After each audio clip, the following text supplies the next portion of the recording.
the first thing is you have read about, learned about this idea of embedding learning into your organization's culture, and it is almost impossible to open an L&D website, publication, magazine, piece of information that comes through the post to you without somebody somewhere talking about an L&D or a learning culture.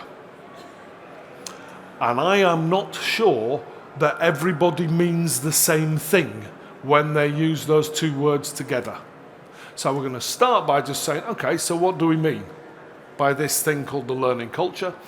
And then secondly, assuming that this is possible, feasible, or useful, what can we as L&D professionals within our organizations do to enable that learning culture that you've described to happen? What actions can we take? How can we make that work? Does that make sense to everybody? Are you happy to engage in that conversation? Right, so it is now 7 minutes past 4. Round about 4:25, 25 to 5, we're going to draw those conversations together and then share where we've got to. Okay? We all happy? Excellent. Your time starts now, apart from you people over there at the back, because you've got to wait till I get there. Okay? Cool. Excellent. Thank you very much indeed. How we get on? Are we ready to report back, tables, in some form or another? What I would really like to do is I'm just going to take each question and go around the tables and then come back around the tables. Is that all right?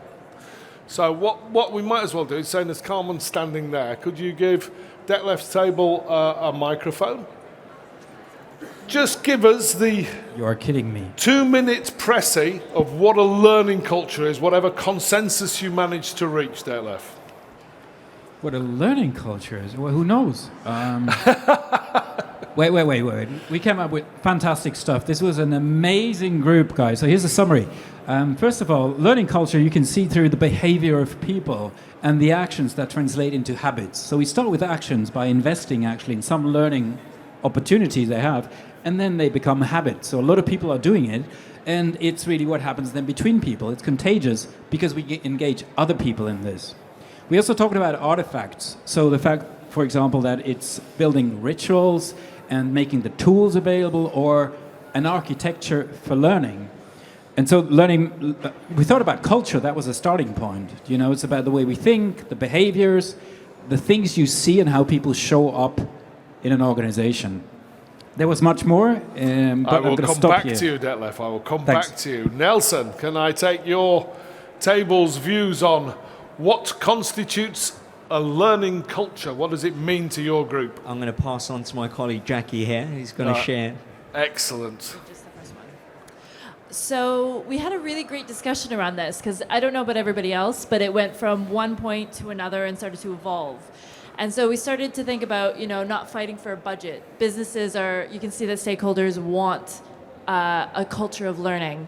And then from there, it's actually, learning's valued, so they're given time to learn. You can see that they really want to learn and taking the time to complete the learning.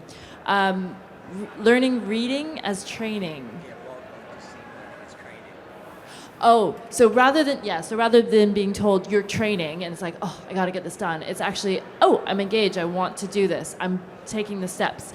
And the other part was like the accountability. So instead of having the business saying, we need them to do this training, actually you're seeing people that have a hunger to learn, and they're actually self-directing to a direction where they can upskill and work on what they'd like to. So there's a real pull factor in terms of the learning rather than just being a push factor, which is great. Thank you.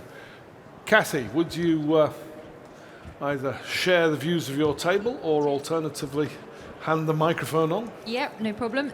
So we had a great conversation. I think probably came down to the fact that you need to have a safe environment in place, because you want to encourage people to be able to fail, to make mistakes, to learn from those. But then most importantly, actually, what do they do with those learnings? They need to be sharing them with other people. And then we had a kind of conversation around that being more than a growth mindset. It's actually evolving into a learning mindset where you're sharing what you've learned with other people as well. Yeah, brilliant. Thank you very much. Excellent. And if we can move on to Shrina's table, that'd be great. Thank you. Great stuff. Yeah, ours was very much the same actually in terms of the push and pull factor. So we talked about learning culture being created from the top down, but also from the bottom up, and really looking at when the learning is happening without L&D intervention, without L&D pushing for it, creating that safety, allowing for failure, but also creating the opportunities for people to be able to learn as well, not feeling the guilt around taking the time, especially when they're working in different industries where perhaps it's not the right thing to do, or money or efficiencies are the factors as well. Sure. And there was a conversation, I think, on Kathy's table where conversation was around the learning team being asked in by those doers to do things, which we'll come on to in a moment. I think it was excellent. And Sam, your table over here, have you got some Right, I'm comments? hoping this is on. Excellent. Yeah, so I think starting point was actually, is there a word missing? Because actually, we already have learning cultures. It just might not be the one that we want. So actually, I suppose to Kathy's point, if you are not creating a safe environment, your learning culture is one of driven by fear. Yeah. So that was kind of the start point for it. Obviously, it's going to differ depending on the type of organisation you're in. If you've got a bunch of academics, then they're going to have a very different definition of what an or learning culture looks like, in consuming lots of courses, etc. But for us, again, the same for everybody else, it's trying to break that distinction of learning equals course and driving a different way of thinking about development in general that's not only the actions undertaken by the individuals, but the actions undertaken by the organisation in terms of permission to learn, a culture where you can actually got the time to learn, the resources to learn, etc. Yeah. Excellent.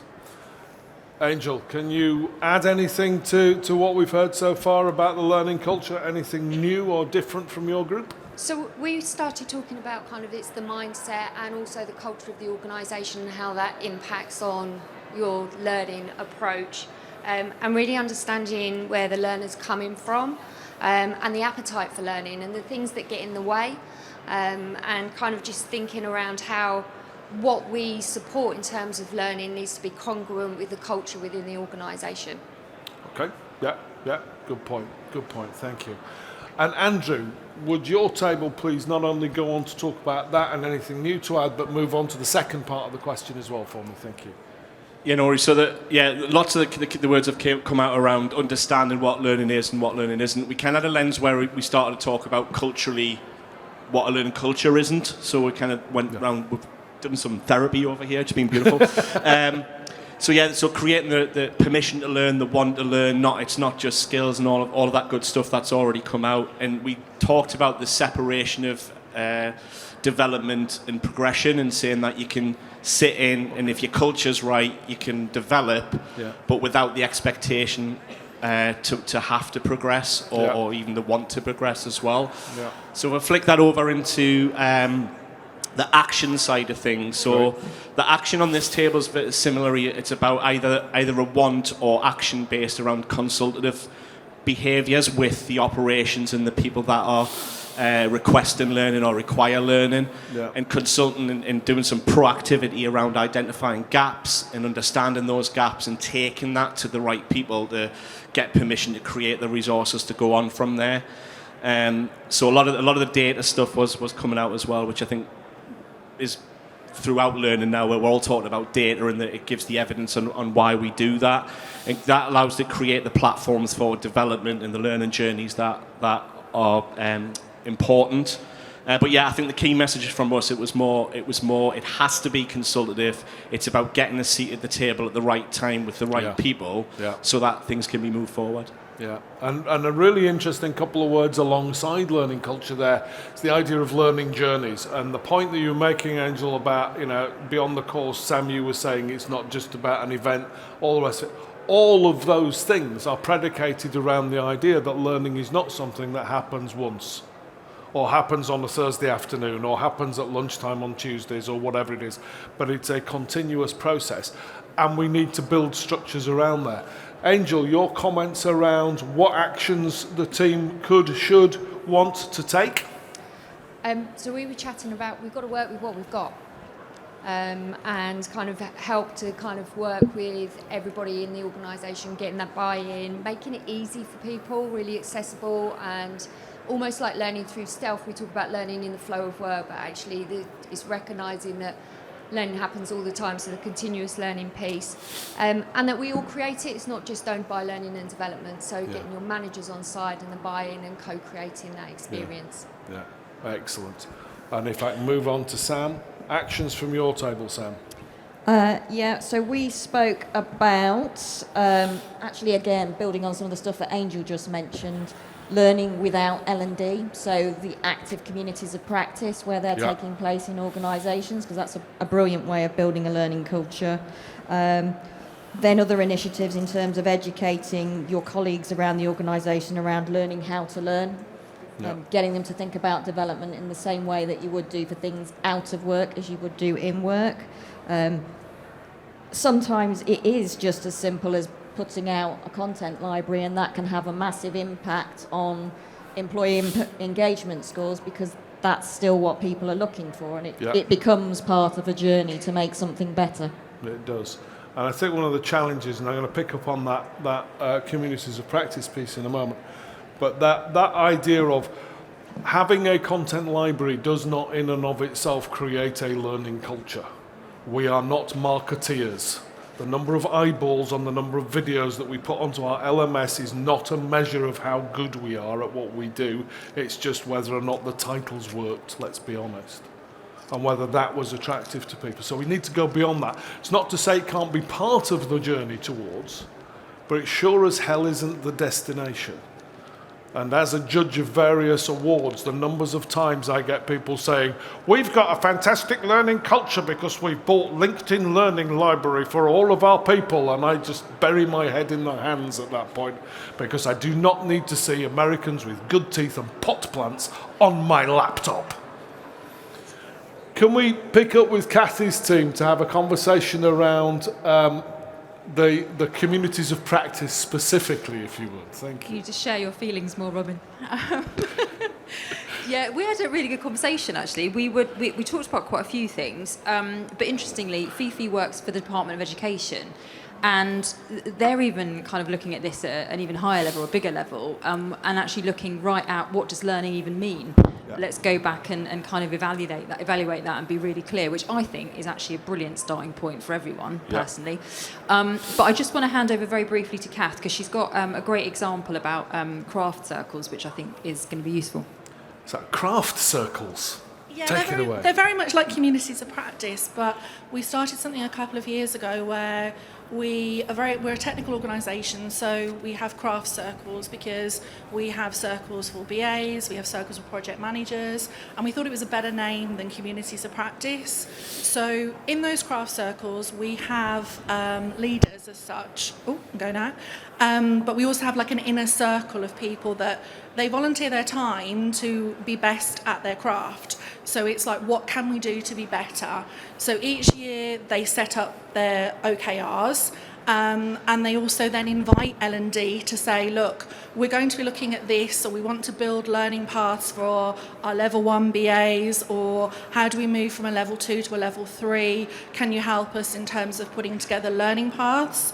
So we then are invited in to support them, and then as a result of that, we've also enlisted them to help us build our skills framework. So actually it belongs to them because they're the actual experts. So yeah, that's kind of in a nutshell what we do around the communities of practice, and they meet quite regularly. It's up to them how often they meet. There is time given to them by the business, but it's a really valuable thing because that's what we receive feedback on, that people are able to just share what's important to them, and from a business perspective we can keep an eye as such within the OKRs and make sure that we're actually focusing on developing our people.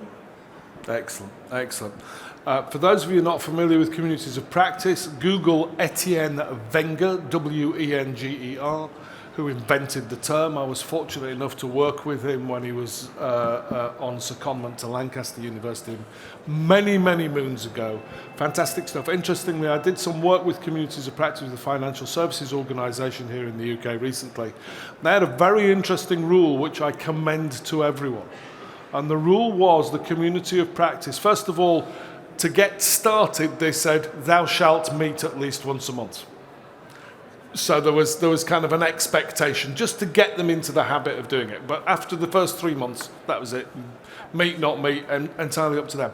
But the other thing was, if any senior member of the organisation was requested to attend a meeting of a community of practice, they could not say no.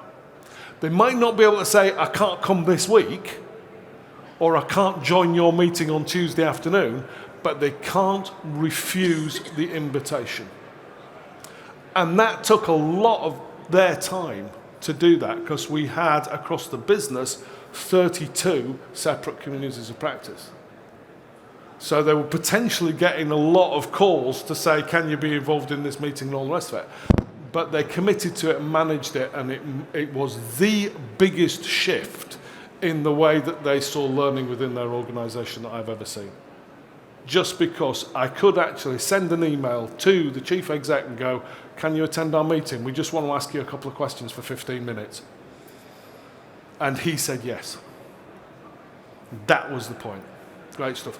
Shrina, any actions from your table that we've not heard? I think we talked a lot around making it relevant, so avoiding the one-size-fits-all approach, because that's really not going to get buy-in for anybody. We talked about making it timely as well, and considering people's workloads, and the whole learning in the flow of work piece.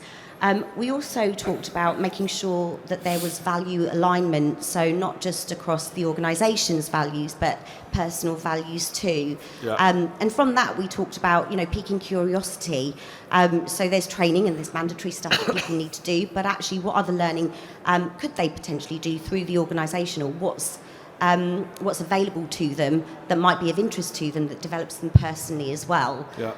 Lots of other things, talking about accessibility as well, so the where and how, and making sure that that is appropriate to your learners and your audiences as well.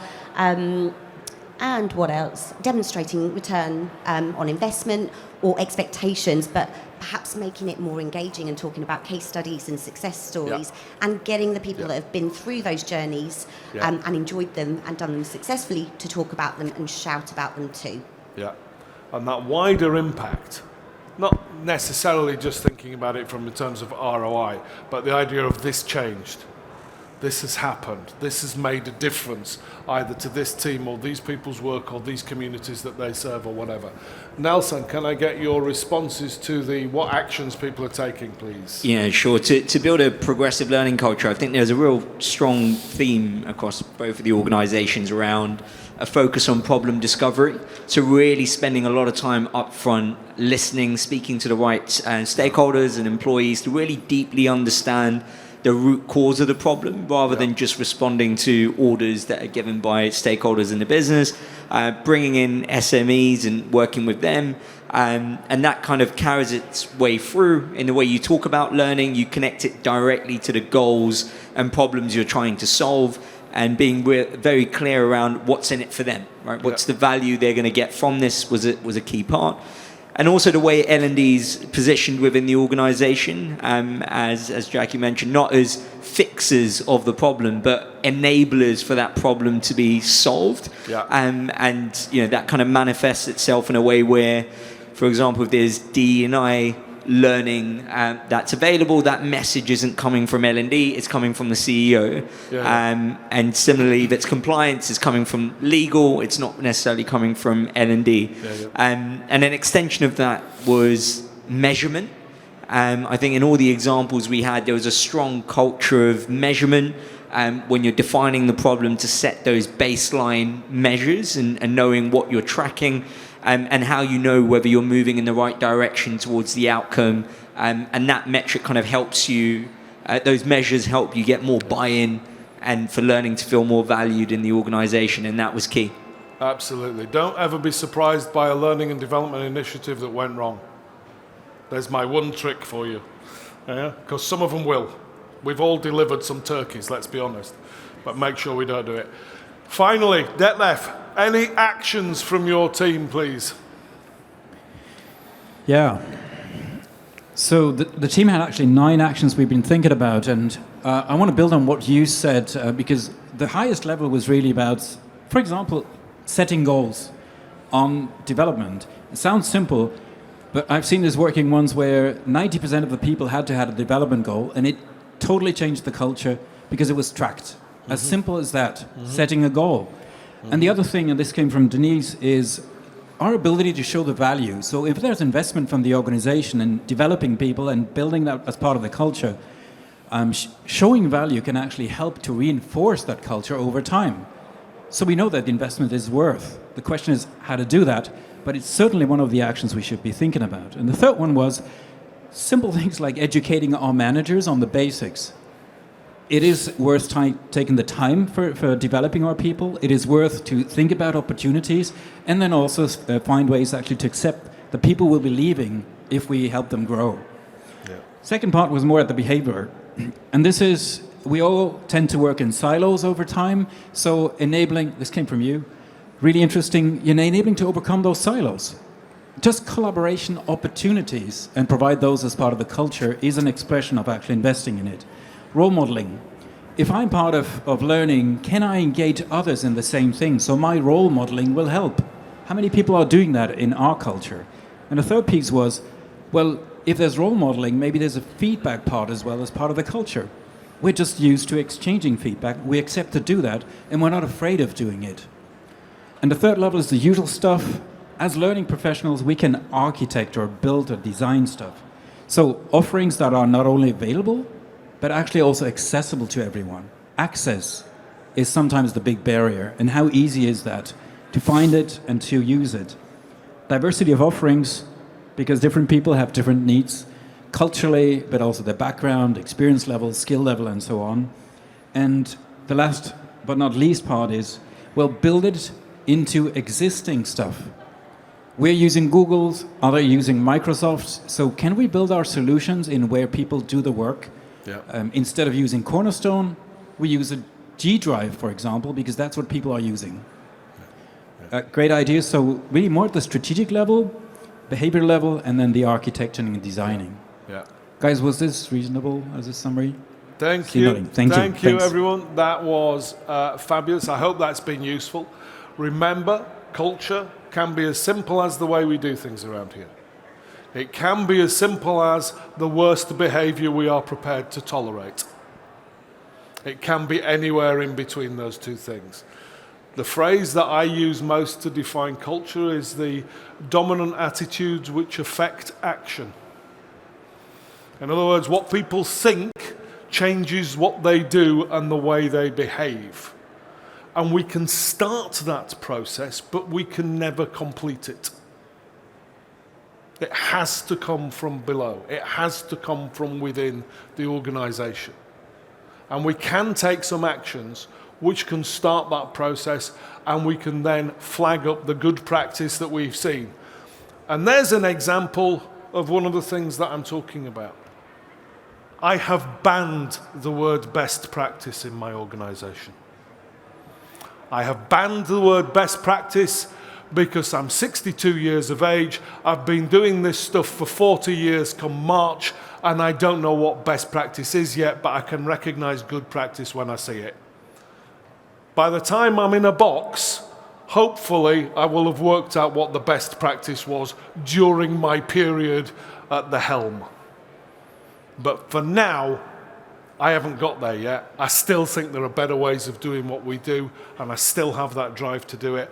And I commend that drive to you and your people and to the whole organization with who you work. I think, ladies and gentlemen, apart from asking you to do some feedback shit, I think it's time to go and get a drink, don't you? Yes. So, ladies and gentlemen, we have drinks in the VIP lounge, delegate lounge, both. Which one? Delegate lounge, whichever the hell that one is. It's the one with the drinks. It's the one, I'll tell you what it is. In about 30 seconds, it's the one with all of the exhibitors in. That's the one. Just head for that one. That's where they all are. Okay. If you're not here tomorrow, have a safe journey back. If you're here tomorrow, I'm looking forward to spending the day with you. Have a great evening. Cheers.